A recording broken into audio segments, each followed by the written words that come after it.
Welcome to my channel where I show you the power of DIY. Transform your home, transform your life. So roll up those sleeves and let's get started. Today I'm showing you how to make my viral popsicle stick bunny. Please like and share this video and subscribe to my channel. Hi, my name is Danielle Nicole Enright. You may have seen me on Magic Image Hollywood or L Hollywood.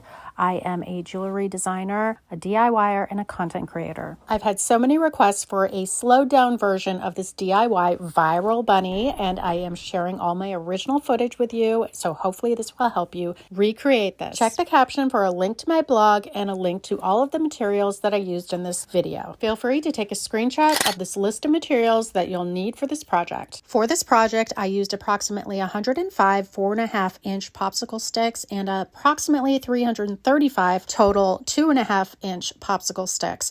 I used about 285 for the body and another 50 for the tail. I also used a glue gun, my bunny silhouette template, which you can find on my blog, or I'm going to post it right here so you can screenshot it.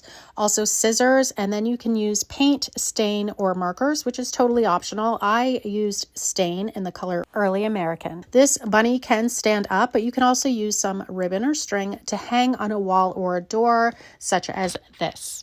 So the first step is to plan out your bunny shape. Begin by laying out your popsicle sticks side by side. This is creating a base for your bunny silhouette. This will be the backdrop on which your bunny shape will be glued. And now it's time to get your glue gun warmed up. Remember to take care, as glue guns can get really hot and kids should always be supervised. Or you can also use craft glue, which is going to take longer to dry. So now you're going to run a bead of glue along the edge of each popsicle stick and press them together to form this solid base layer. You'll want to make sure the sticks are tightly aligned to provide sufficient support for your bunny silhouette. Creating the silhouette. Now take individual popsicle sticks and layer on top of each other following the same sizes of popsicle sticks until you formed several layers. I used 15 layers total of popsicle sticks, but you can decide to make yours thinner or thicker. Glue each piece down where it belongs until the entirety of the bunny shape is filled in.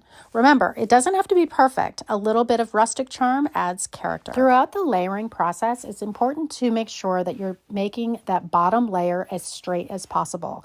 Checking to make sure that it is able to stand up throughout this process is key, and this way you don't need any additional support to make this bunny stand up on its own. For the tail, I did this last, and I just layered on a bunch of the 2.5-inch popsicle sticks in no rhyme or reason, just to make it look almost like a fan. And I've also seen people use cotton balls, so this is another option if you don't want to do that. I didn't worry too much about all of the strings from the glue gun because I knew I was going to stain this. I used a sanding block to sand off all of the strings from the glue gun, and this provided a very smooth surface to stain. The stain went on really well, and I used the color Early American. You can also use a sock to apply the stain, or you can use a foam brush like I did. Only one layer was needed, and I just wiped off the excess immediately after applying. Some other suggestions for decorating your bunny are painting an Easter color like pink or a pastel. You can decorate your bunny with dried flowers or paint on details with a magic marker. The possibilities are truly endless. Happy crafting, and thank you so much for watching.